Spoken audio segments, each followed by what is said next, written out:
Bienvenue au podcast Les Deux GT, je m'appelle Hugo Prince. Kevin Cabouret. Aujourd'hui au podcast numéro 16, on parle de le scandale de la compagnie de crypto FTX. Il y a aussi de l'histoire entre Taylor Swift et Ticketmaster. Et finalement de la Coupe du monde du soccer au Qatar. Hey Kevin, est-ce que tu connais un peu ça la crypto? Ben, connaître, c'est beaucoup dire, là, mais je m'y intéresse. Parce que récemment, j'ai eu un gros scandale de tout ce qui est plateforme de crypto avec la compagnie FTX. Yep. Vraiment un gros scandale. Là. Beaucoup de gens aux États-Unis disent que ça peut être un des plus grands scandales de fraude genre aux États-Unis, dans l'histoire des États-Unis. Genre, c'est gros. Là. Ouais, en termes d'échelle. Parce que le scandale, la compagnie n'a pas inventé le scandale en tant que tel. Là, on dit juste qu'il a pris, comment on dit, de l'argent de sa compagnie d'échange pour la donner à une autre compagnie qui faisait de l'investissement et qu'il a perdu cet argent. Mais on va mettre un peu plus en contexte pour ceux qui nous écoutent et nous regardent. Genre, FTX, c'est vraiment une plateforme d'échange de crypto. Fait que tu prends une crypto, genre Bitcoin, tu peux l'échanger pour un autre coin. Puis tu peux aussi l'échanger pour l'argent aussi fiat. Exact. Fait que les gens vont là, puis bon, genre, faire des transactions en Bitcoin, changer des coins, des crypto-monnaies. Ouais. Ça a été fondé par Sam Bankman-Fried et l'autre c'est Gary Wang, un ex de Google, en 2000, je pense, 17. Ou, je ne suis pas toujours sûr de la date, 2019. Okay? Puis c'est avant que ça fasse faillite, parce qu'ils ont vraiment déclaré faillite, c'était une des 5 plus grandes plateforme d'échange de crypto-monnaies au monde. Ouais. Okay? Vraiment, une des top 5. Là. Fait que Sam Bankman-Fried, là, On va l'appeler SBF. SBF ou juste Sam, Yep. vraiment un gars vraiment genre intelligent, on va dire, là. Mais vraiment un gars qui... Intelligent, je sais pas. Mais en fait, Qui inspire confiance. Qui inspire confiance. Intelligent, je sais pas, parce que ce gars-là a vraiment donné une bonne image de lui-même. Là. Les magazines Fortune, je pense qu'ils l'ont déclaré les prochains Warren Buffett. Oui. C'est une grosse affaire. Là. Ben, Vous connaissez Warren Buffett, c'est un investisseur, là, les célèbres investisseurs américains. Là. est-ce que tu te souviens de comment il avait eu ça? Non. Ok. Ces gens, comment dire, il avait vu une différence sur le prix du Bitcoin entre le marché aux États-Unis et le marché au Japon, si je me souviens bien. OK. Fait qu'il rachetait les Bitcoins au Japon et il les vendait aux États-Unis dépendamment du prix du Bitcoin. Okay. Mais parce que là, tu dis, bon, on sait pas, là, je ne connais pas personnellement, puis j'ai manqué de voir genre des entrevues vidéo de lui pour voir comment est-ce qu'il parle et tout, pour voir comment est-ce qu'il... J'ai lu des articles, mais lui, en tant que tel, j'ai pas vraiment écouté de podcast, vraiment son élocution. Quand tu dis qu'il n'est pas intelligent, j'imagine qu'il faut avoir une certaine intelligence pour aller vraiment dans tout ce qui est crypto, vraiment deep, profond de même. C'est pas qu'il est pas... Il s'y connaît dans son domaine. Okay. Mais les moves qu'il a fait, c'est pas des moves les plus intelligents. Ouais, mais les moves qu'il a fait, c'est genre Je des te moves donne un pas exemple. éthiques. Peut-être il y a d'autres choses comme. Ouais, l'exemple de base, c'est il a mis comme une de ses anciennes fréquentations comme président, CEO de sa compagnie d'investissement. Ouais, la compagnie Alameda Research, Ouais. qu'il avait fondée en 2017. En fait, c'est sa première compagnie, c'était genre une firme de trading. Puis c'est-à-dire que, mais genre, avant qu'ils fondent FTX, ils avaient fondé ça. Puis je pense qu'en 2019, ils ont fondé FTX. Puis les gens ont commencé, après tout ce qui s'est passé, le scandale, les gens ont commencé à aller vraiment regarder son historique du gars-là. Parce que les gens l'ont déclaré comme un certain génie, ok, pour tout ce qu'il a fait. Dans les articles que j'ai lus, bien évidemment. Ouais. Puis là, il regardait qu'Alameda Research, avec elle, la fille qui est genre CEO, je pense que lui avait mis là, ils avaient perdu environ 3,7 milliards de dollars. Ouais, c'est ça. Il y a beaucoup de personnes qui lui donnaient beaucoup de, comment dire, de crédit Ouais. parce que ses parents ont travaillé dans, comment dire, la réglementation de la fraude. Mais ses parents sont genre, c'est des professeurs à Stanford. Ouais. Ouais. Et lui, dans tout ça, on se dit, il s'y connaît un peu dans qu'est-ce qui n'est pas de la fraude, genre. Okay. Qu'est-ce qui est et qu'est-ce qui n'est pas de la fraude. Ok, fait que ses parents connaissent, je sais pas exactement dans quel genre de type de genre dans quel type de... Qu'est-ce qu'ils s'enseignent, mais genre ils s'enseignent des trucs d'économie, fraude, j'imagine. Ouais, c'est littéralement des avocats de la fraude. Genre. Ok. Fait que Euh, le truc, c'est. Ben, juste pour clarifier un truc, il y a beaucoup de gens qui lui ont fait des endorsements, ouais. mais qui avaient un intérêt à l'endorser. Exemple, Ouais. Kevin O'Leary, il a fait beaucoup de la promotion de FTX et tout, mais il était un partenaire payé par FTX. Oui, mais il y a beaucoup de gens qui étaient derrière lui qui le baquaient parce que la manière qu'il fonctionnait, puis genre, top 5 des compagnies d'échange de crypto, genre, vraiment, j'ai pas vu, comme je t'ai dit, les entrevues, mais je pense que c'est quelqu'un qui avait une bonne élocution. Puis, l'affaire, si tu le vois là, t'as remarqué, toutes ces compagnies de crypto, et de plus en plus, ils vont endorser des célébrités ou des gens, des entrepreneurs. Pas juste FTX. J'ai vu récemment Ronaldo qui avait publié, il est en association avec une compagnie de crypto là, qui a publié sur Instagram, là, c'est 500 millions de followers, une vidéo genre, je suis partenaire avec tel crypto.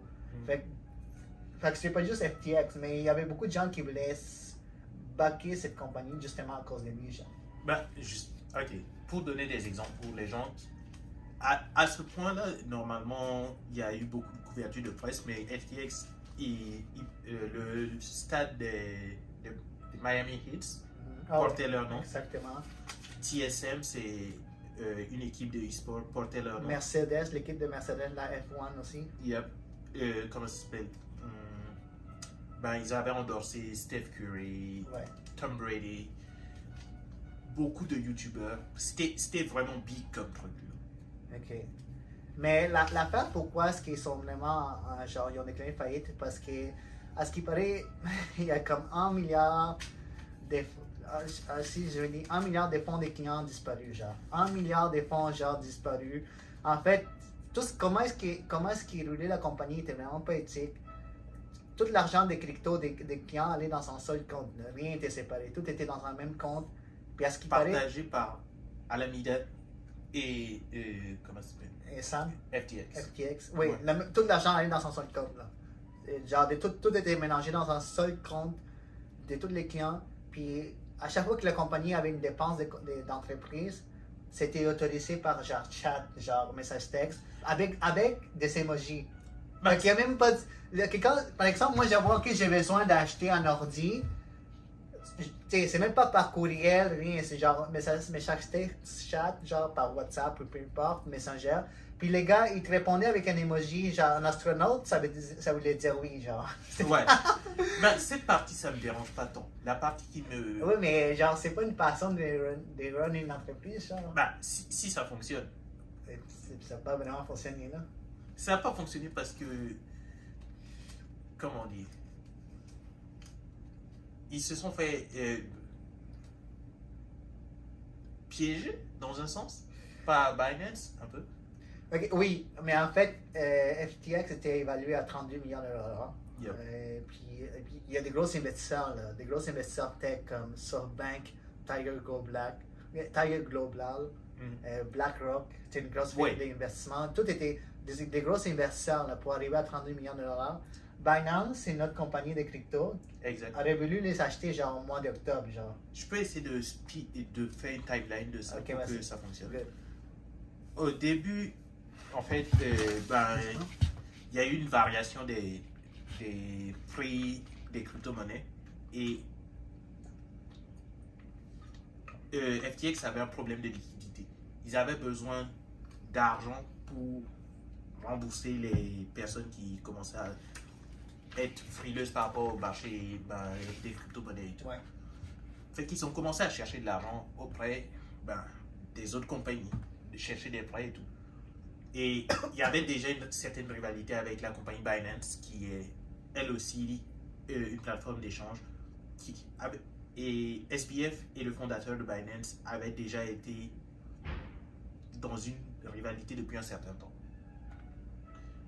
Mais ils avaient tellement besoin d'argent qu'ils sont allés demander à Binance de les aider. De les acheter, ça. Ouais. Ben, c'est pas on n'est pas encore à cette étape. D'abord, ils ont, comment dire, Binance a lancé le mot qu'ils allaient liquider la coin de FTX. C'est-à-dire? FTX, c'est sa crypto-monnaie. Ah oui, il y a une crypto-monnaie, je sais, ouais. Genre une crypto-monnaie, genre, et même maintenant, même après toute cette fraude, genre, les tokens, genre FTX, est encore évalué à 400 millions de dollars. Oui, pour le moment. Pour le moment, oui. Le truc, c'est que c'est la base de la valeur de cette coin, c'est pas mal, comment on dit, le fait que c'est une plateforme d'échange qui est censée être légale, genre. Mais quand on a vu qu'il manquait de la liquidité et tout, Binance a profité de l'occasion pour dire ah, je me sens plus trop confiant dans FTX et donc on va vendre les parts de la coin FTX que nous possédons. Ok, parce qu'ils savaient en acheter Yep. pour aider FTX. Ben, ils Pas en ont juste besoin pour en posséder, genre. Exact. Pour leur plateforme. Ok. Exact. Fait que il a lancé ce message-là, mais il l'a lancé sur Twitter, genre. Mais ça, c'est en regardant vraiment la compagnie, parce qu'ils avaient un intérêt pour peut-être les acheter, ils ont regardé leur finances, puis ils ont dit il y a quelque chose qui ne marche pas. Ah non, on n'était pas encore rendu là. Ok, mais Ça- ils ont senti quelque chose, genre? Ouais, ben c'était la période où justement les prix de tous les cryptos étaient en train de. Ah, puis de ça, drop. à cause de ça, Ils ont commencé à regarder et tout, Ouais. et ils voyaient que FTX avait des problèmes de liquidité. Ok. Même sans regarder leurs finances profondément. Pas encore. Ok. Et à ce moment-là, ben, quand ils ont lancé ce mot-là, SBF a proposé au propriétaire, au CEO de Binance, de racheter ses parts à 2 fois la valeur, un truc du genre. Mais, comme on dit, ils sont en rivalité depuis longtemps. Là. Ouais. Fait que si FTX venait à fermer, Binance pourrait juste les racheter Ah, et il pourrait gagner du marché. ok. Fait que le CEO a répondu en gros, ben pas en gros là, il a dit non, on n'est Ok, pas fait intéressé. ils voulaient que la valeur baisse, Yep, pas vraiment qu'il fasse faillite, mais baisse tellement bas pour qu'ils puissent l'acheter facilement. exact. Mais écoute, c'est genre, c'est parce que au niveau de la fraude, là, c'est genre, comme je te dis, 1 million de On n'est dollars. même pas encore rendu dans T'es la pas fraude encore encore. rendu? Yo, là ça c'est la partie business. Ouais. C'est la partie deux chars qui se regardent et puis ils se disent yo, toi je vais te bouffer. Ouais. Mais à partir de là, il y a, comment on dit, ben, il commence à avoir des négociations et puis ils finissent par communiquer comme quoi FTX va se faire dépanner par Binance. Et là, ils demandent les rapports Ok. pour pouvoir faire une inspection, pour voir si le deal peut aller de l'avant. Et à partir du moment où Binance a dit nous on se retire, tout le monde a dit yo, il y a quelque chose qui se passe là. Ok. Parce que c'était vraiment bizarre qu'ils se retirent. Ouais, parce que ils veulent la place. Ouais, ok, je comprends. La valeur est au plus bas. SBF, il veut pas vendre le truc, mais il est obligé de le vendre. Et là, Binance dit, nah, nous on touche pas à ça. C'est là que les gens ont commencé à regarder de plus près, justement, ok, comment la compagnie FTX fonctionne. Et on a remarqué qu'il y avait plein de loopholes, de backdoor Ouais. entre Des trous, Alameda Ouais. et FTX. Ok. Il y avait des fonds qui circulaient entre les deux compagnies. Or que c'est pas censé arriver. C'est pas légal. Puis en même temps, ce qui paraît, il y avait 4 autres compagnies subsidiaires où Yo. l'argent circulait aussi. As-tu vu l'organigramme? Non, mais je sais qu'il y avait 4 autres compagnies subsidiaires, tous des FTX, où ce que l'argent passait, puis c'est pas fait légalement. Puis récemment, en 2000, genre, même pas une année, je pense l'année passée, ils ont amené leur bureau chef aux Bahamas. Ouais. Le pire endroit. Ok, c'était pas à cause de la chaleur, c'était parce que là-bas, ça. Les gens, ben, pour ceux qui ne savent pas, le Bahamas, c'est un paradis fiscal. Ouais, exactement. Fait on a découvert, après tout, les gens ont dit, ont commencé à poser des questions. Fait qu'on a découvert qu'en fait, genre, les parents, genre, des Sam, ils avaient des maisons de vacances, genre, d'une valeur de 16,4 millions de dollars. Yeah. Puis c'est des professeurs de Stanford. Puis là, on se demande, ok. Parce que Sam, il était comme milliardaire. Là. Il avait beaucoup d'argent. Ouais. Il était dans le top 100 des personnes les plus riches. Fait qu'il avait déjà l'argent. Fait qu'en plus, c'est dit, ok, lui, il a acheté des maisons genre, pour ses parents. Mais aussi, il y avait comme, si je lis mes notes, c'est pas juste lui, il y avait Sam, ses parents, puis des cadres supérieurs de FTX qui ont dépensé environ 121 millions de dollars en immobilier au Bahamas, genre, pour 19 propriétés. 121 millions de dollars, genre. L'argent vient d'où? Fait que c'était beaucoup d'immobilier avec l'argent qu'on dit, OK, ça vient d'où cet argent? S'il faut, ils se sont rendus compte que peut-être cet argent venait vraiment des fonds des investisseurs. Ouais, des fonds des investisseurs, de l'argent de leurs clients. C'est une fraude complètement. Fait que là, maintenant, ils ont fait faillite. Puis je pense au mois de décembre, les congrès américains ils ont regardé ça, ils ont dit hey, ça n'a pas de bon sens, l'argent, c'est $1 million qui a disparu. Ils ont installé un nouveau CEO, un nouveau PDG pour regarder ce qui s'est passé. Puis les gars, ils ont dit yo, c'est la pire histoire que j'ai vue de ma vie, genre de ma carrière. Là. Il y a plein de loopholes et tout, puis l'argent qui a disparu. Là. Ouais, t'as dit CEO, mais c'est plus quelqu'un qui va enquêter sur le truc. Ouais, mais comme un PDG, genre, il prend les fonctions, genre, de ça pour regarder vraiment en détail. Puis au mois de décembre, qui s'en vient, le USA House Financial Service Committee va avoir une audience. Ils vont amener Sam, ils vont nous dire OK, où l'argent. Puis bon, écoute, je sais pas s'il va aller en prison. En prison, c'est relatif, là. Ouais, toi, tu penses? C'est la fraude quand même énorme. Quand tu vas en prison, quand tu es milliardaire, es-tu vraiment en prison? Non. C'est ça la question. Le truc, c'est combien de temps va prendre le procès? Parce que cette histoire-là, c'est une Bernie Madoff V2. Là. Ouais. Bernie Madoff, oui. Yeah. Fait que ça peut prendre 5 ans, c'est un autre fraudeur vraiment connu, une grosse histoire aussi. Oui. Tu penses que ça va prendre aussi longtemps? Pour démêler ça, là? Facile. Est-ce que tu penses parce qu'il est riche que ça va prendre plus de temps? Si c'était quelqu'un genre qui pas trop riche, mais genre il a fait la fraude, il est en prison genre la prochaine année, genre. Plus tu as d'argent, plus tu peux engager de processus pour te défendre. C'est juste ça. Ouais. Mais genre, il y a des histoires qu'il avait donné plein d'argent, il a investi plein d'argent dans la business de sa sœur. Ouais. Ça aussi, ils sont en train de regarder ça. Puis, mais Sam, c'est quelqu'un qui vraiment, il avait une manière de penser philanthrope, ok?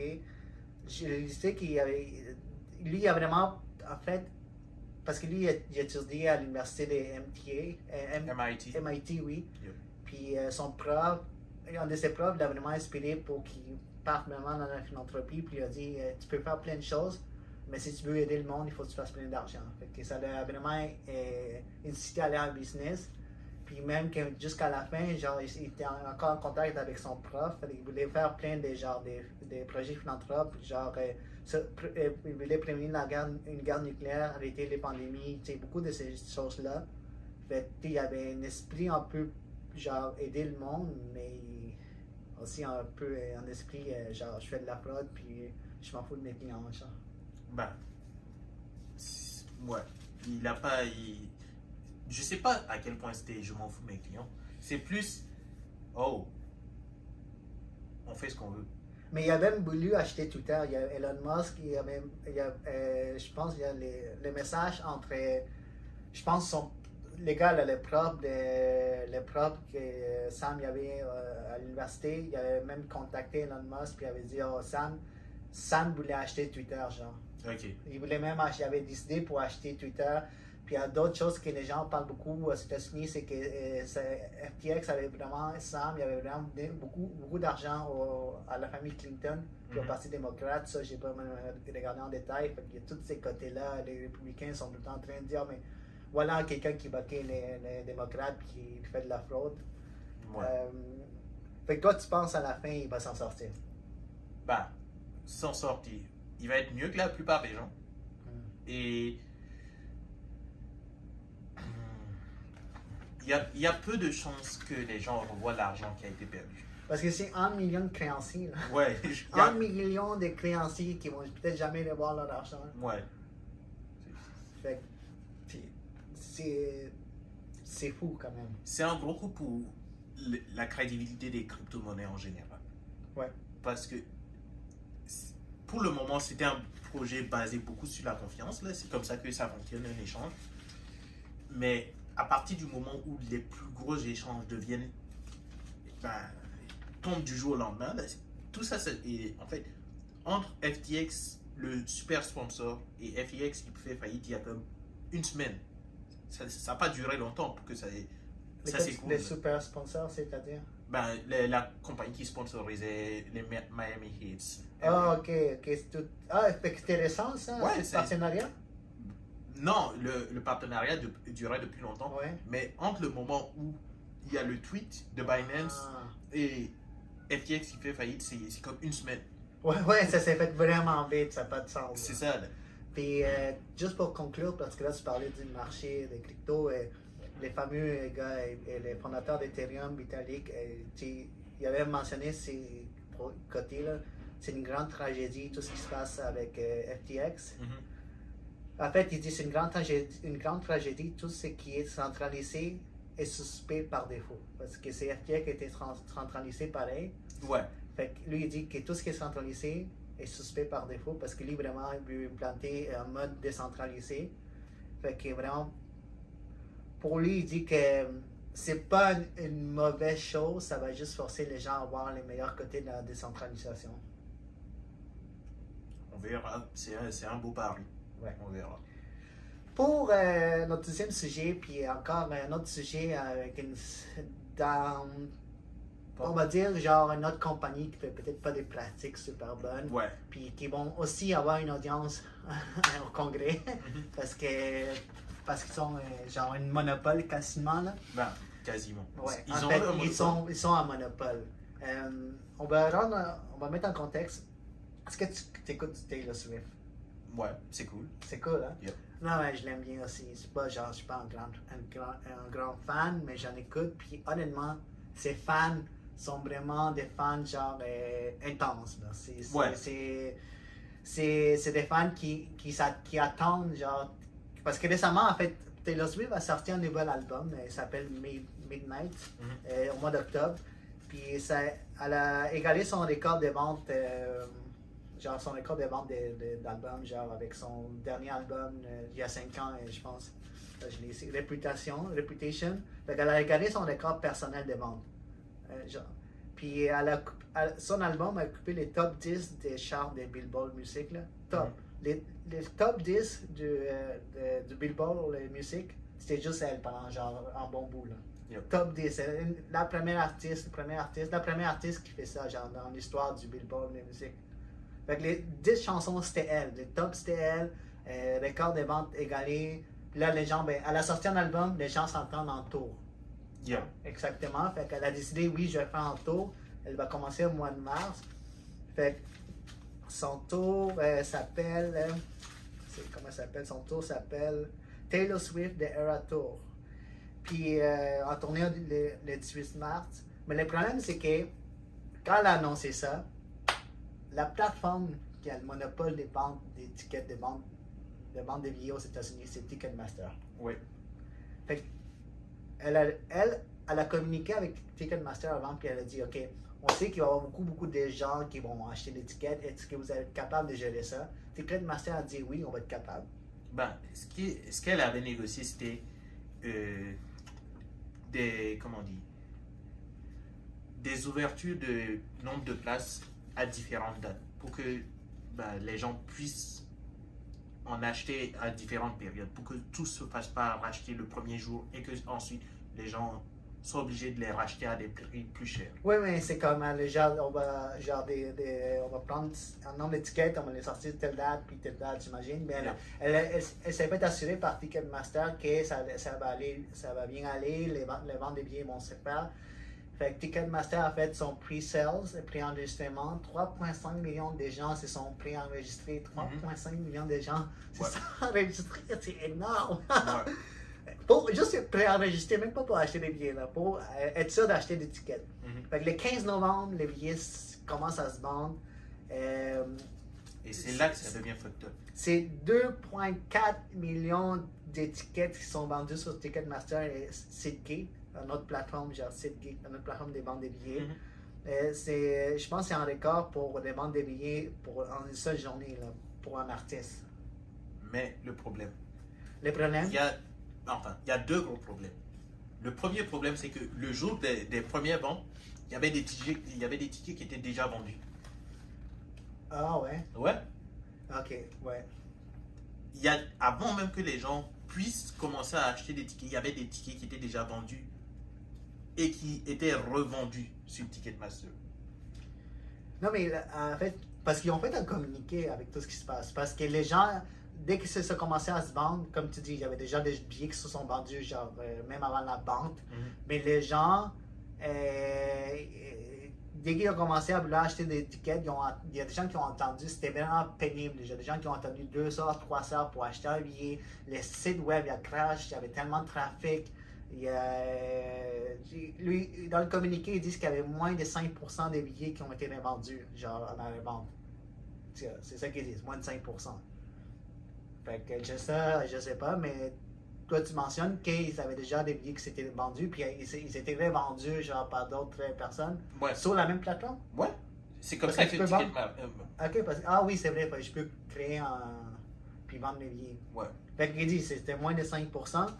Puis il y avait 15% des interactions sur le site pour acheter des billets qui ont eu des problèmes. 15%, c'est énorme. Là. 15% de ces gens-là, ils avaient des problèmes pour acheter des billets. Là. Le long genre d'heures d'attente.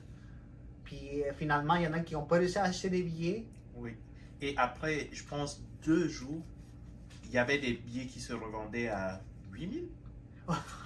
J'ai même vu un billet qui se vendait à 90 000. C'est ça. J'ai vu ça passer, je sais pas si c'est fake ou non. Là. Ben, ça, c'est le top du top. Là. C'est 90 000. J'espère que tu es assis devant elle. Genre, Ouais. t'es là, tu la vois genre dans ta face. Parce que si tu es assis en haut, puis 90 000, c'est cher. Ça peut être, en fait, à ce qui paraît, ça peut être, ça devrait être la tournée la plus lucrative de l'histoire, genre de toutes les tournées d'artistes. Ouais.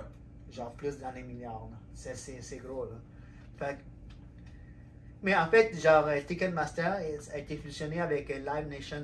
Live Nation, c'est genre une autre compagnie d'événements, c'est eux qui s'occupent genre de booker les concerts, tout, d'organiser les concerts. Genre, ils vont faire Live Nation, ils vont promotion des concerts, ils organisent des festivals comme Lollapalooza. Fait que le duo a été fusionné en 2010 puis a été approuvé par Obama. Parce que normalement, quand il y a deux grosses compagnies qui une se fait acheter par l'autre, aux États-Unis, ils vont faire une audience. Genre, le Congrès va dire, OK, est-ce qu'on va accepter le deal ou non? Pas juste aux États-Unis, mais en Europe aussi, dépendamment. Fait que, ça n'a pas été approuvé la première fois, genre en 2009, mais ça a été approuvé l'année d'après, en 2010. Fait que le Congrès a dit, OK, c'est bon. Parce que les PDG, les CEO, ils avaient dit, on va faire de la plateforme, genre, une plateforme qui permet facilement à un seul arrêt de délivrer des billets, genre. Ça va être facile d'acheter des billets, il n'y a pas de problème. Fait qu'ils ont, l'administration d'Obama, a dit, OK, ils ont accepté ça. Puis depuis ce temps-là, Live Nations Entertainment, c'est la compagnie chef. Ils ont le monopole vraiment des ventes d'étiquettes puis des organisations de concerts. Ouais. Puis là, tu vois, quand il y a un monopole, c'est les gens qui souffrent, là, qui en souffrent vraiment des conséquences. Parce que tu peux pas acheter des billets dans un autre endroit. Là, il faut que tu passes genre 2-3 heures de ta vie à attendre de pouvoir acheter un billet. Et quand tu vas finalement acheter un billet, le site crash. Puis là, il faut que tu recommences ça. Puis les prix aussi, genre les prix énormes, là, 90 000 $ pour un billet. Là. 90 000, je pense, c'est le cas exceptionnel qui va faire les gros titres. Oui, mais quand même, mais genre... juste quand tu es rendu à comme 8 000 un billet? Ouais, c'est cher. C'est pas parce que c'est Taylor Swift. Même 1000 pièces. Taylor est vraiment populaire. Ouais. Puis j'imagine que ses shows sont vraiment bons. Je suis jamais allé, peut-être je vais laisser aller juste pour voir. Puis il y a une bonne ambiance, une très bonne ambiance. Puis les fans l'aiment. Taylor, genre, fait de la bonne musique. Mais genre, en rendu à 8 000 $ billet ou genre 1 000 $, c'est quand même beaucoup, là. Puis je pense... 1000, je comprends si t'es un fan. Oui, quand même, mais genre... 8 000. 8 000, c'est beaucoup, puis beaucoup, c'est des jeunes filles. C'est pas genre c'est des jeunes filles qui vont demander à leurs parents d'acheter un ticket la plupart des temps. Là. Puis ils vont pas aller tout seuls, ils vont aller en groupe des filles, puis ils vont aller avec leurs parents, vont leur accompagner. Il y en a qui vont aller par eux-mêmes, qui vont acheter un billet, mais genre, je pense qu'il y a quand même une audience vraiment jeune, Taylor. Ouais, ouais. Ben, j'avais pas pensé trop à l'âge, là, mais c'est sûr que il y a ce facteur-là. Ce qui est énervant, c'est la frustration de, OK, si on l'achète pas sur Ticketmaster, il n'y a pas d'autre option. Ouais.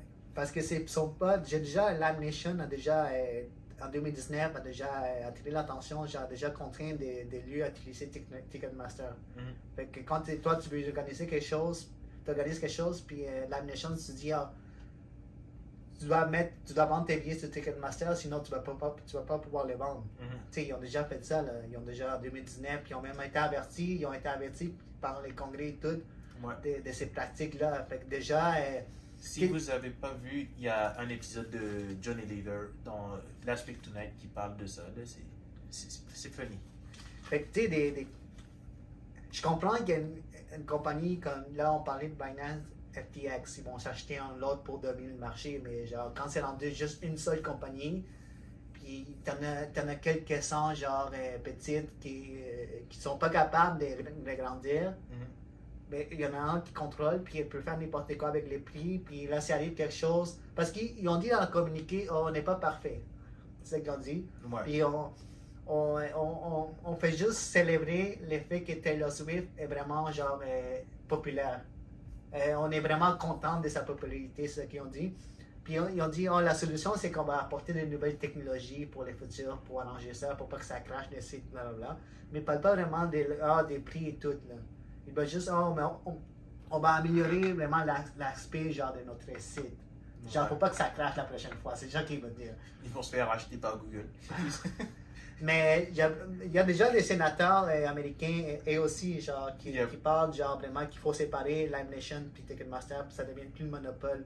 Fait ils vont aussi avoir une audience au Congrès genre prochainement. Je pense pas que ça va se rendre à ce niveau-là. Mais ça prend une compagnie avancée technologiquement pour gérer des projets de cette envergure. Genre Live Nation et Ticketmaster, ok. Puis ils vont pas innover. C'est plus les autres qui vont innover pour rattraper ces compagnies-là, mais. Ouais. Mais. Ils n'ont pas. Comment dire. Ils n'ont pas. La réputation qui vient avec, c'est pas la réputation d'une force technologique. C'est la réputation de. C'est louche. Il y a des deals qui se font. Il y a des gens qui ont accès à des billets à bon dos. Oui, parce que justement, dans l'audience, les sénateurs qui vont faire ça, ils veulent savoir combien de billets sont vendus à des entreprises ou à des gens VIP.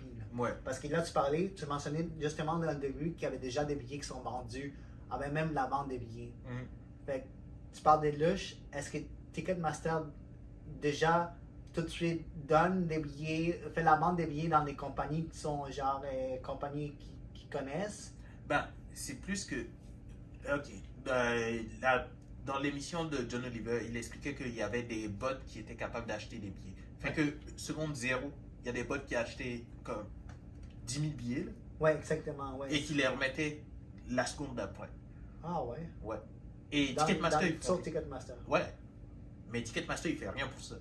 Ouais, mais c'est vrai, s'ils parlent de nouvelles technologies, j'espère qu'ils vont compter les bots.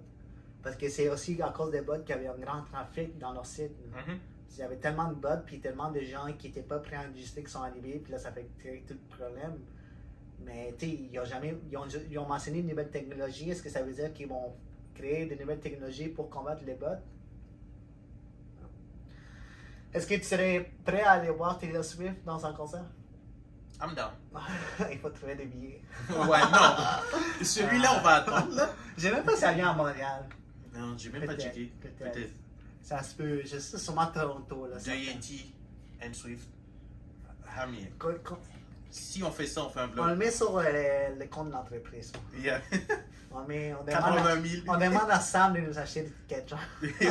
Yo. FTX, bro. Yeah. Non, Est-ce que tu penses? On va voir. Taylor Swift, Montréal, bro. Swift. Montréal.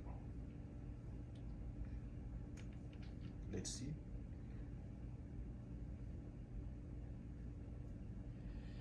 Ah, tu penses?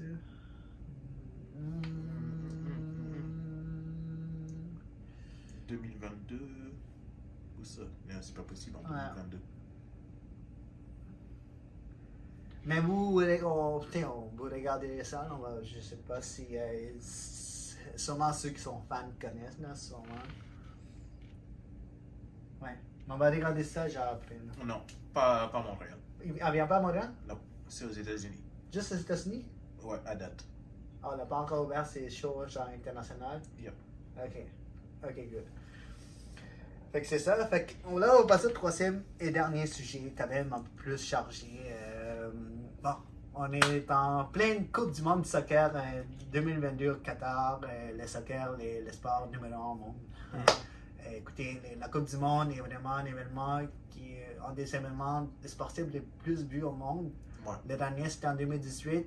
Là, on est en 2022. Normalement, ça se fait en été. Là, on est en hiver. Il y a beaucoup, ça se fait à cause de surtout de la chaleur au Qatar. Parce que vous avez le Qatar, Moyen-Orient. Pendant l'été, il fait extrêmement chaud. Ouais, genre, il y a des climatiseurs dans les rues. Ouais. Fait que là, ils ont dit, on peut pas le faire là, en été, mais on va le faire en hiver. Puis à ce qui paraît, en ce moment, c'est une bonne période. Il y a quand même une bonne cote d'écoute, en ce qui paraît. Genre, je sais pas si c'est plus que l'été, mais ça a l'air que ça se voit. Les gens voient les matchs.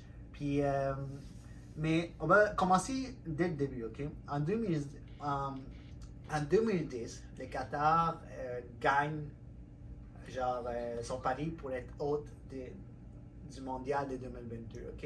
Ouais. Mais avec beaucoup de controverses. Exact. Et beaucoup, à ce qui paraît, des pots de bain, l'argent qui se donnait au président de la FIFA pour que les votes changent, parce qu'il y avait d'autres pays, des États-Unis aussi, qui voulaient être hôte de la Coupe du Monde. Fait que finalement, le Qatar a gagné. C'était très controversé. C'était controversé. Puis le président de l'époque, comment il s'appelait? Sepp Blatter. Oh, yeah. Ouais. Puis ça a rappelé, il y a vraiment un gros scandale juste après. Là. Les gars, ils étaient mis dehors. Il est parti. Il y avait, à cause qu'ils ont trouvé, ils se sont rendus compte qu'il y a eu de la fraude. Puis c'est vraiment des responsables. Parce que finalement, c'est en dessus qui décide qui gagne. Fait qu'il a été mis dehors de la FIFA. Il y avait un gros scandale de ce temps-là. Fait que ça a commencé déjà avec un mauvais pied, tout ce qui est controversé fraude. Fait que je vais te laisser expliquer vraiment tout ce qui se passe du côté du... Parce que ça a pris 12 ans avant que les Qatar vraiment construisent. Tout ce qu'ils ont fait, ça a pris 2 ans. Depuis 2010 jusqu'à maintenant, ils ont vraiment créé un gros plan, pas juste pour la Coupe du Monde, mais pour le futur du Qatar, et parce qu'ils veulent compétitionner avec Dubaï. C'est vraiment le début. Mais je te laisse expliquer vraiment du côté des droits humains, ça. Bah, le gros enjeu, c'est dès que ça a été annoncé, les gens ont commencé à s'inquiéter pour les risques qui vont être liés à la construction des infrastructures. Parce que au Moyen-Orient, la plupart des pays se sont enrichis très vite à cause des gisements de pétrole.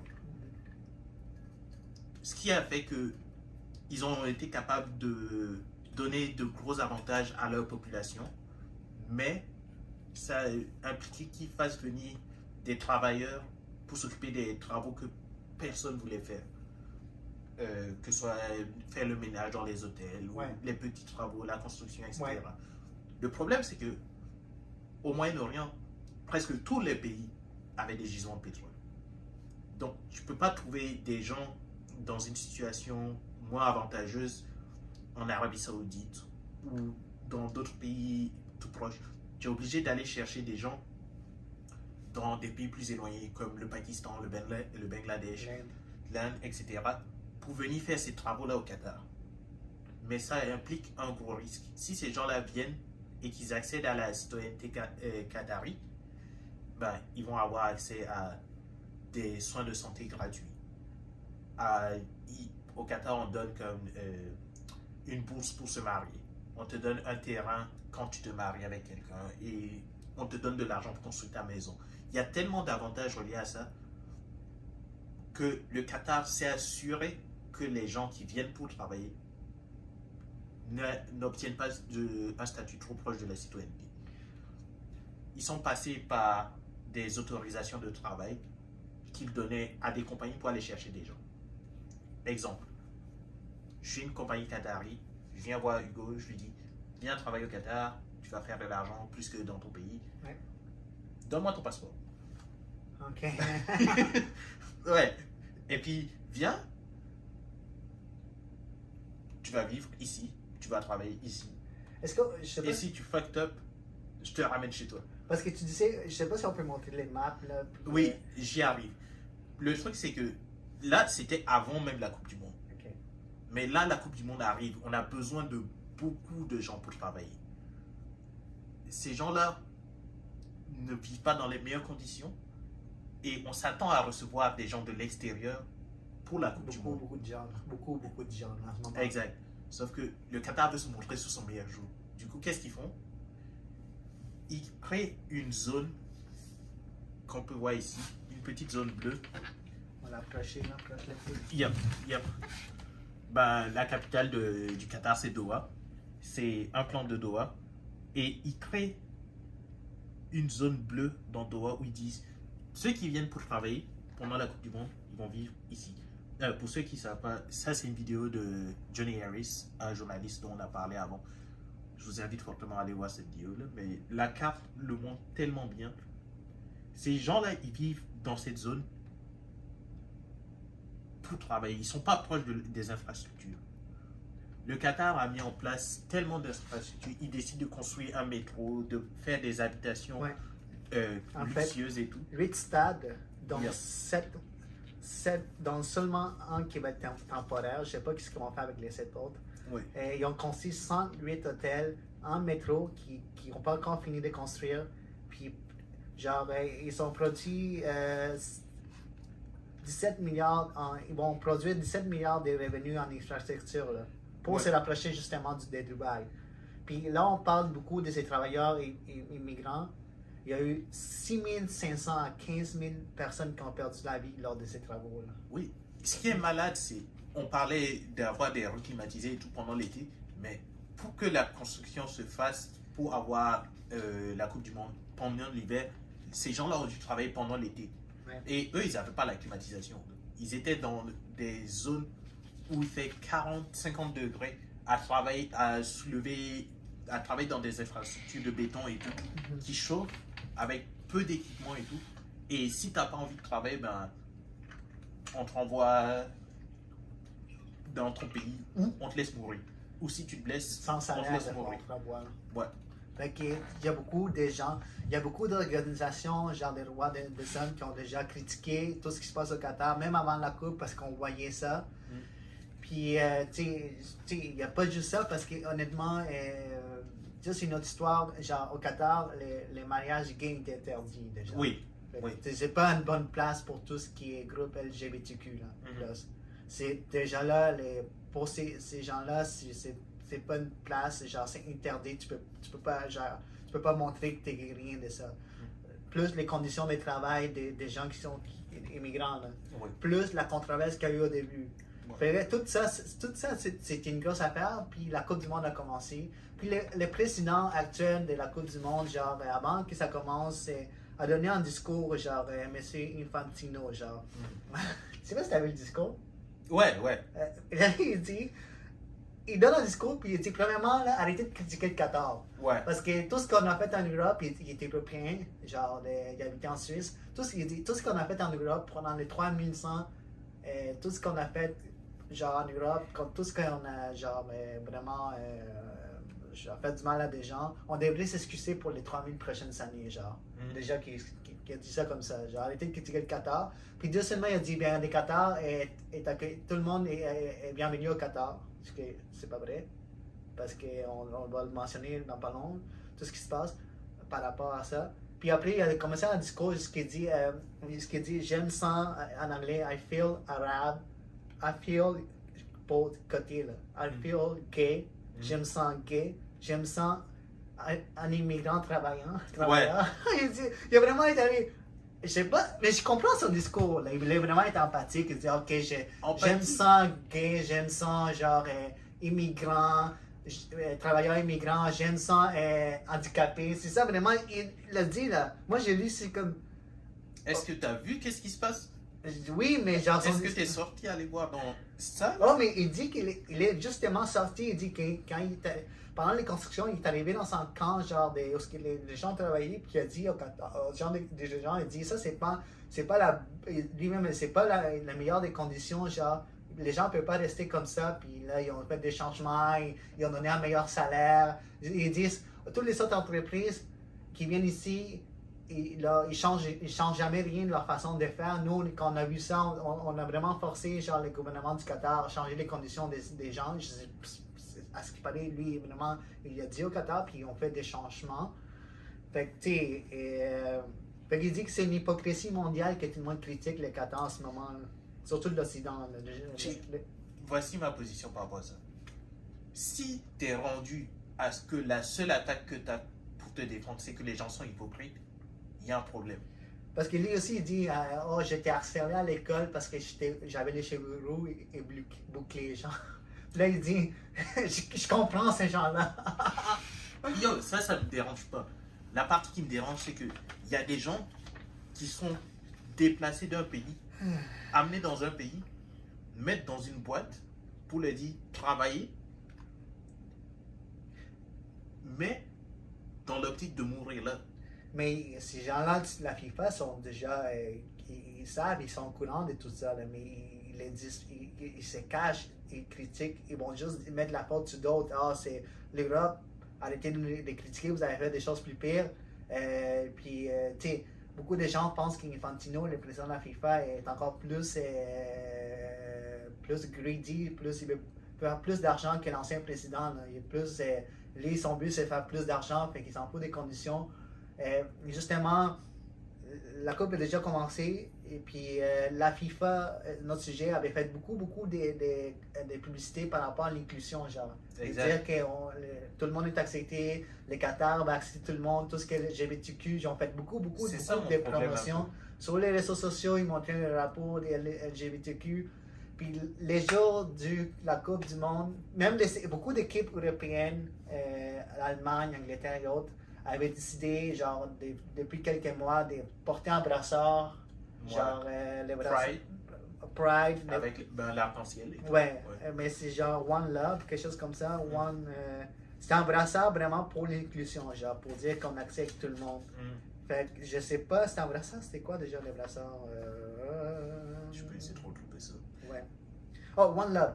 Okay. One Love. Fait qu'avec les rapports des LGBTQ. Yep. Fait ils l'ont dit à la FIFA, genre quelques mois avant. Puis la FIFA a jamais répondu à ces équipes-là. Ouais. Fait que les équipes s'attendaient peut-être, avec tout ce qui se passe au Qatar, puis le fait que c'est illégal, genre de se marier, les personnes gays se marient, les équipes européennes qui avaient parti ces mouvements s'attendaient peut-être que la FIFA lui donne des amendes, puis ils disent ok, c'est pas grave, on va payer les amendes. Jamais on va porter quand même, nos capitaines vont porter les brassards. Mais finalement, le jour de la Coupe du Monde, quand ça a commencé, la FIFA a dit si vos capitaines portent les brassards, on va donner des sanctions, genre sportives, une carton jaune et tout. Yeah. Mais les équipes ont dit on peut pas risquer que nos joueurs reçoivent une carton jaune, puis peut-être un autre carton jaune, parce qu'après ils vont exclure des matchs. Fait qu'ils ont vraiment cédé, ils ont dit non, on peut pas le porter, puis ils vont porter d'autres brassards, parce que la FIFA a vraiment fait genre d'autres brassards, non à la discrimination et autres. Mais c'est vraiment les volte-face de la FIFA, genre vraiment l'hypocrisie, vraiment, des eux-mêmes qui font des campagnes d'inclusion, genre, puis après à la dernière minute, tu dis non, vous ne pouvez pas faire parce qu'en haut, le Qatar, ils ne veulent pas.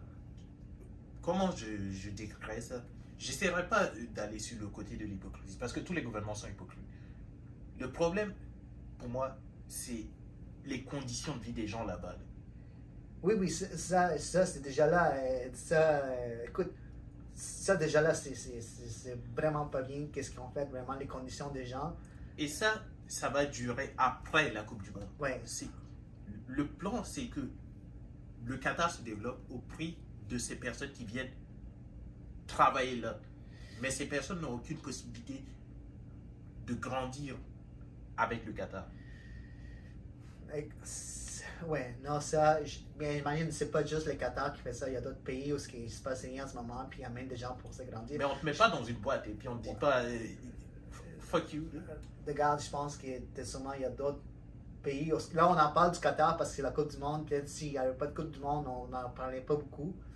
Mais c'est juste à cause vraiment des événements d'envergure qui amènent toute l'attention au Qatar. Puis, mais c'est déjà, il y a ça, puis plein de controverses, puis plus ce qu'il fait par rapport à l'inclusion, puis toutes les volte-face qu'ils font. Puis là, moi j'ai mis une soccer, puis je regarde les matchs, mais cette Coupe du Monde est quand même folle. Fou, là. Fou, Coupe du Monde fou. Non, moi je boycotte, moi je watch pas. Ah, ok, mais moi je regarde quand même sur Twitter, puis même s'il y a beaucoup de gens, parce qu'il y a vraiment un mouvement de boycotter, je pense que, comme tu dis, la Coupe du Monde est regardée vraiment partout dans le monde. Il y a beaucoup de gens qui boycottent, c'est certain. Mais c'est un événement sportif à tout ce qui se passe dans le monde. Juste, c'est 4 ans, chaque 4 ans. Évidemment, tout ce qui se passe, les controverses, tout ce qui est par rapport au droit de l'homme, c'est inacceptable. Mais je regarde pareil la Coupe du Monde par rapport au niveau du sport, puis je suis un fan des plus petits jeunes. Yep.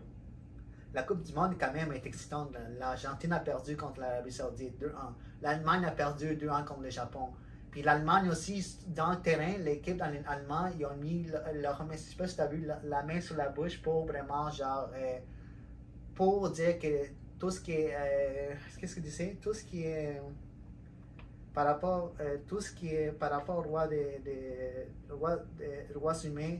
C'était par rapport à ce qui se passe en Nicaragua? Ouais, tout ce qui, non, l'équipe allemande a mis sa main genre, dans sa bouche pour dire tout ce qui est par rapport au droit de l'homme puis les brassards One Love. Okay. Tout ce qui est droit humain n'est pas négociable. C'est-à-dire, genre, si les gens LGBTQ sont pas acceptés au Qatar et tout ça. Fait qu'ils ont vraiment contesté ça. Pendant la photo de l'équipe, l'Allemagne, tous les gens d'Allemagne ont mis leur main dans la bouche pour indiquer comme un brassard, pour dire que genre, tout ce que vous faites genre, par rapport aux droits humains, tout ce qu'on ne peut pas porter le brassard One Love, c'est inacceptable. Mais ils ont perdu. Fait ils ont fait ça, puis ils ont perdu, puis les gens se rendent, vous voyez, quand vous ne vous concentrez pas juste sur le soccer, vous perdez, c'est ce qu'ils ont dit. Même la ministre de l'Intérieur qui est en charge du sport en Allemagne était là. Elle s'est même fait photographier avec les brassards, puis après elle a mis un manteau, là, mais elle était là vraiment. L'équipe allemande, genre la fédération allemande de soccer dit c'est pas négociable par rapport à tout ce qui est droit humain. Il y a des joueurs, il y a des gens, il y a des équipes qui contestent. Il y a même des équipes, à cause que la FIFA leur interdit de porter le brassard, il y a beaucoup d'équipes européennes qui sont en train de penser genre de sortir de la FIFA et de créer autre chose. Fait que tu sais, c'est une coupe du monde excitante. Je vois les matchs, là, les grands ils ont gagné contre les pays Wales. Oh, Pays-Bas? Non, Pays de Galles. Pays de Galles. Ouais, fait que quand même, là, quand même une bonne équipe européenne. L'Iran a gagné, là, c'est quand même fou. Puis l'Arabie Saoudite, puis le Japon, puis là, il y a aussi les pays qui sont en favoris aussi. La France a gagné, l'Espagne a gagné, ils ont écrasé le Costa Rica 7 quelque chose, 7-2. Le Canada a quand même joué bien contre la Belgique. C'est une première coupe en transition pour le Canada. On voit que les niveaux actuels du soccer, du football international est quand même vraiment élevé. C'est pas juste vraiment les pays favoris. Maintenant, beaucoup de pays asiatiques sont vraiment genre, ils ont vraiment élevé leur niveau de football. Puis vraiment, les États-Unis, les États-Unis, le Canada aussi, vraiment. Ils ont vraiment, depuis quelques années, ils sont vraiment internationalement devenus bons. Fait que moi, je vois ça, puis j'adore le sport. Puis tu vois la passion des gens, même dans les estrades et tout. Tu vois les gens, en Arabie Saoudite, genre vraiment, quand ils ont gagné, vraiment, il y a des vidéos des gens qui crient d'émotion. Les gens de l'Iran dans l'estrade qui pleuraient, genre.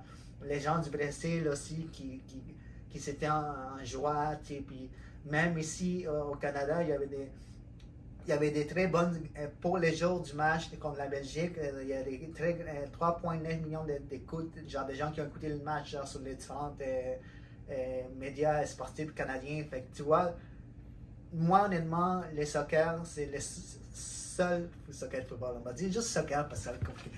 Mais c'est football. C'est vraiment le sport que ça rejoint le monde en entier. Genre, tu peux pas voir ça. Tu sais que tu vas voir l'équipe de l'Iran jouer au hockey. Il pourrait. Oui, mais est-ce que tu vas voir, est-ce que tu vas être capable de voir, est-ce qu'ils sont capables de compétitionner avec des grandes équipes? Historiquement, le football est déjà à cette place où c'est big. Oui, mais c'est ça que j'aime voir, c'est tous ces pays. Je pense qu'il y a 8 ans, il y avait la Corée du Nord. Il y a 4 ans, il y avait la Russie parce que c'était les autres. Il y a des pays comme la Pologne. Puis il y a tu sais, si chaque pays améliore son équipe nationale, ils vont pouvoir être représentés dans la Coupe du Monde. Tu sais, plein de pays africains, puis j'espère qu'un jour un pays d'Afrique va gagner la Coupe. C'est peut-être les temps, genre, si on sont vraiment. En ce moment, il y a le Sénégal, le Ghana. Puis, tu sais, il y a 4 ans aussi, la finale, c'était contre la France-Croatie. Ouais. Puis la Croatie, c'était genre vraiment un pays qui sortait de nulle part, puis ils sont rendus en finale. Tu vois vraiment la qualité de cette coupe est quand même, je dis, excellente. Puis, juste pour conclure tout ce que j'ai dit, c'est peut-être la dernière coupe pour beaucoup de grands joueurs de soccer. Genre Cristiano Ronaldo, Lionel Messi, Neymar, toutes les autres, genre beaucoup de ces grands joueurs, c'est leur dernière Coupe du Monde. Fait qu'on va plus les revoir, surtout Lionel Messi et Ronaldo, genre c'est peut-être leur dernière Coupe du Monde. Messi a mal commencé, Ronaldo il a bien commencé, Portugal a gagné. Mais c'est de voir qu'on est vraiment genre peut-être en point tournant de soccer, où ce que les pays s'améliorent, les pays qui étaient peut-être pas très bons avant s'améliorent, puis ils deviennent une meilleure compétition, puis tu as des légendes qui vont peut-être prendre leur retraite, puis on va peut-être plus jamais les revoir. Je comprends comme il y a beaucoup de controverses, mais c'est l'amour du sport, man, c'est genre. J'aime le sport, mais là, le Qatar si le mouvement, comment on dit, pour les droits humains prend plus d'ampleur, ça m'intéresserait. Mais les gens qui représentent les organisations ne sont pas prêts à le dire que c'est pas acceptable. Mais là, est-ce que tu as boycotté les derniers Jeux Olympiques? C'était. En Chine. Ouais, j'ai quasiment rien watch. Mais c'est pas. T'as juste pas watch, mais t'as pas dit je vais boycotter ça. C'était plus un truc de. Si t'as pas juste watch, tu peux pas dire que t'as boycotté parce que t'as juste pas watch. C'est un truc des Jeux Olympiques où je m'intéresse à la culture des autres pays. Donc, je veux voir c'est quoi la culture des autres pays. Ok, mais en Chine, où il y a beaucoup aussi des choses qui se passent là-bas contre les droits de l'homme, par rapport à tous les peuples musulmans qui sont là. Toi, tu t'es pas dit, ok, je vais boycotter la Chine, mais je vais regarder, là, je vais juste parler, mais je vais regarder les Jeux Olympiques pour la culture des pays. Non, c'est même pas là. C'est ça que j'essaie d'expliquer. C'est un truc de.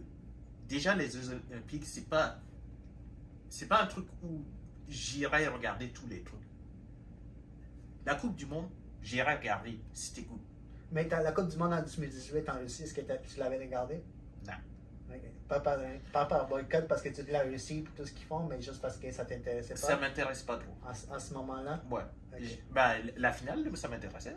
Mais tu l'as pas boycotté, puis la Russie, c'est pas genre un pays qui sont aussi genre pas de... Je vais pas arrêter de vivre parce que la Russie existe. C'est pas ça la question. La question c'est quand je me lève le matin et puis j'ai le choix entre regarder un match de la Coupe du Monde ou faire autre chose et que je pense que c'est au Qatar, je me dis après j'ai pas envie de regarder ça. Oui, mais en Russie, genre en 2018, tu t'as regardé la finale? Ouais. Ouais, mais quand tu t'es pas dit je vais boycotter la Russie parce que la Russie a pas genre été très non plus, c'est pas un pays avec des droits des hommes très ouverts non plus. Je te donne ça revient au débat de l'hypocrisie du début. C'est que nous sommes tous hypocrites.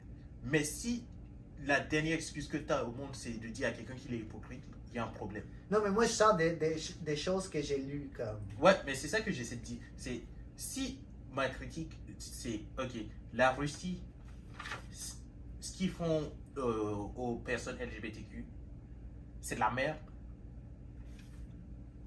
Tu peux pas juste me répondre, ouais, mais t'as déjà utilisé quelque chose de russe. C'est, yo. Ouais, non, je sais, mais genre, c'est justement les cas, pas juste à la Coupe du Monde, mais aux Jeux Olympiques. On a vu, parce que sûrement, genre, c'est des organisations qui veulent faire de l'argent aussi, beaucoup d'argent. Ouais. Fait justement, les Jeux olympiques, ils ont donné l'organisateur des Jeux olympiques, ils ont donné à la Chine 2 fois, été et hiver, qui sont hôtes des Jeux olympiques.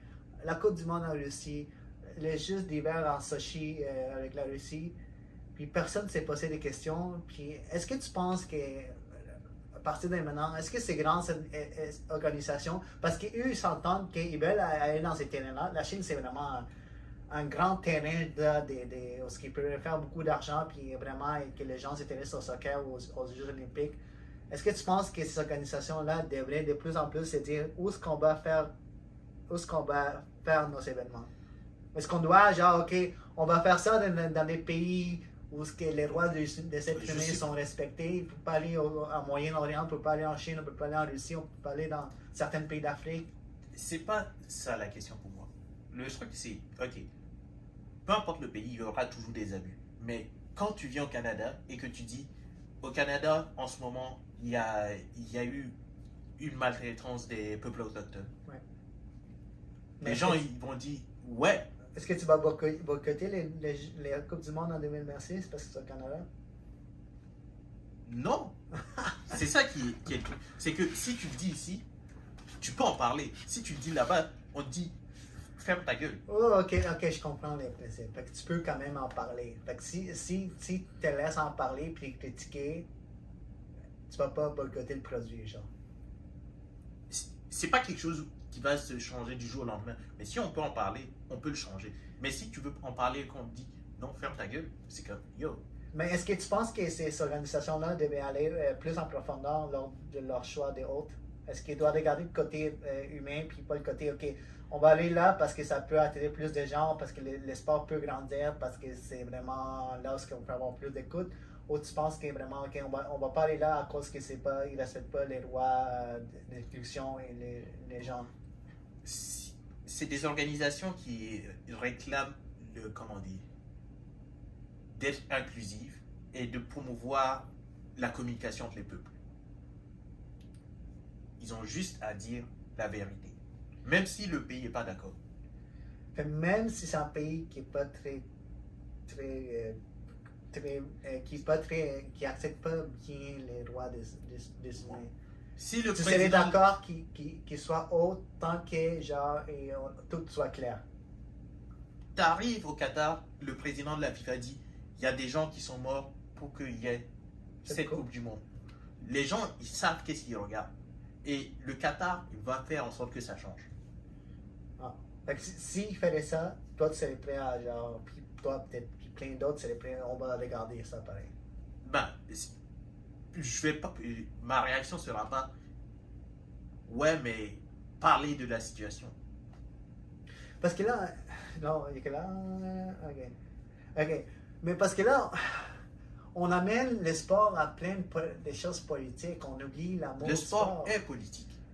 Ouais. La seule raison pour laquelle les gouvernements mettent le sport de l'avant, c'est parce que ça fait rayonner le pays. Oui, mais là, tu parles de la Coupe du Monde, mais là, c'est rendu partout. La politique s'est infiltrée tout ce qui est dans tous les sports, là. Pas juste la Coupe du Monde. Là, c'est Ouais. plus c'est une grande controverse à cause du pays, mais genre, ça peut être ici, l'NFL, que c'est passé avec un des genres. C'est politique. Comment il s'appelle, le genre, là? J'ai pas son nom. C'est lui qui a mis les genoux par terre, là. Ouais, j'ai pas son nom. Ouais, mais tout c'est genre des stances politiques et tout, là. C'est littéralement les gens, comment on dit, beaucoup de gens mettent de l'avant les icônes du sport parce que on les imagine comme des, comment dire, des modèles. Et comment dire, l'industrie du sport profite de ce modèle-là. Si tu vois les joueurs de soccer, ils arrivent, ils sont très très bien, comment dire, entraînés médiatiquement. On fait en sorte qu'ils soient prêts à parler dans des entrevues. Ils sont toujours bien habillés, bien coiffés. Ils sont faits pour apparaître devant les médias. Surtout ceux qui sont les plus connus, ouais. Oui. Mais justement, juste pour contrer ça, parce que, tu sais, beaucoup de ces grands joueurs ont tendance, je sais pas, parce qu'on n'a pas vraiment une bonne couverture du soccer ici, genre. Peut-être si je suis allé en Angleterre ou dans un autre pays, n'importe quel genre dirait quoi, les gens, ça passait à la télé, tu sais. Aux États-Unis, genre, les LeBron James puis les gens de NFL disent quelque chose, c'est politique, là, tout sur Twitter, ça parle. J'ai l'impression que par rapport aux gens de soccer, ils sont moins en tendance à dire des choses, peut-être parce que leur club ne dit pas des choses politiques, c'est pas bon. Mais, tu sais, genre, justement, Cristiano Ronaldo est sorti récemment, a fait une grande entrevue avec Piers Morgan par rapport à sa carrière.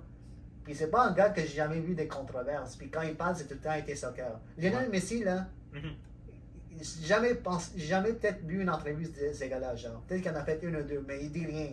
S'il dit quelque chose, c'est genre il parle de soccer. Mais il n'est pas en train de sortir, puis on va se battre pour ça, et on va se battre pour ça politiquement. Il n'y a pas besoin que ce soit la personne la plus engagée. Oui, mais genre, c'est ça, aux États-Unis, c'est le contraire. C'est genre LeBron James, le genre de basket, il va sortir, il va dire non, mais faut appuyer les démocrates.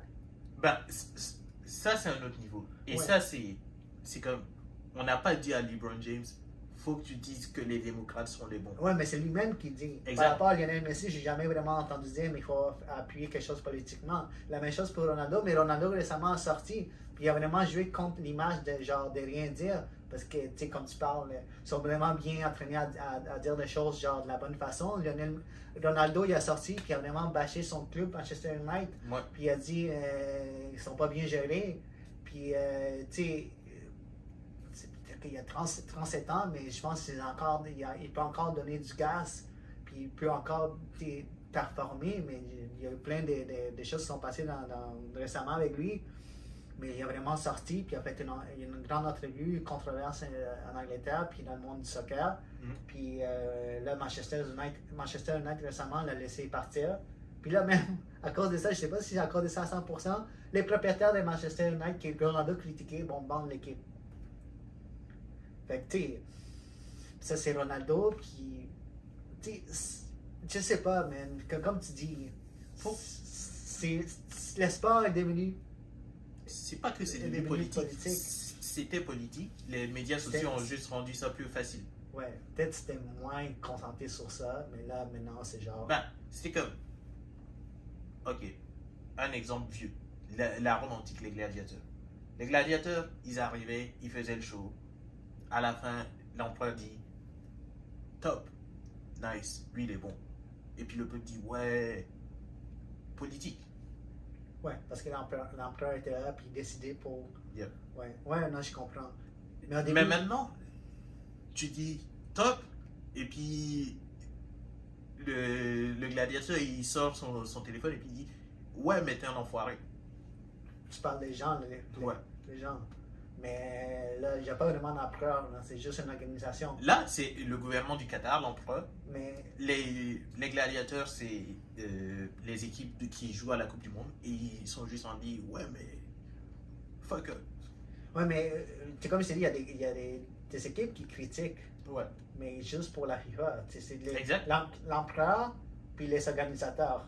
Ouais, c'est parce que c'est les gladiateurs, là, il y a des gens qui organisent ça. Fait que c'est eux, ils disent aux organisateurs, hey Joe, il faut que tu fasses ça comme ça. Fait que les équipes sont pas qu'ils veulent pas, ils savent tout ce qui se passe, puis il y en a qui sont sortis contre tout ça, mais ils veulent jouer pareil parce que c'est la Coupe du Monde. Exact. Fait que mais si tu as envie de dire quelque chose et que tu penses que ça vaut la peine. Ouais, mais tu sais, comme je te dis, les Allemands, les Allemands, ils ont porté un geste. Yeah. Mais malheureusement, ils ont perdu. Puis s'ils auraient gagné. Shout-out aux Allemands. S'ils auraient gagné, ça aurait été encore plus fort, mais ils ont perdu.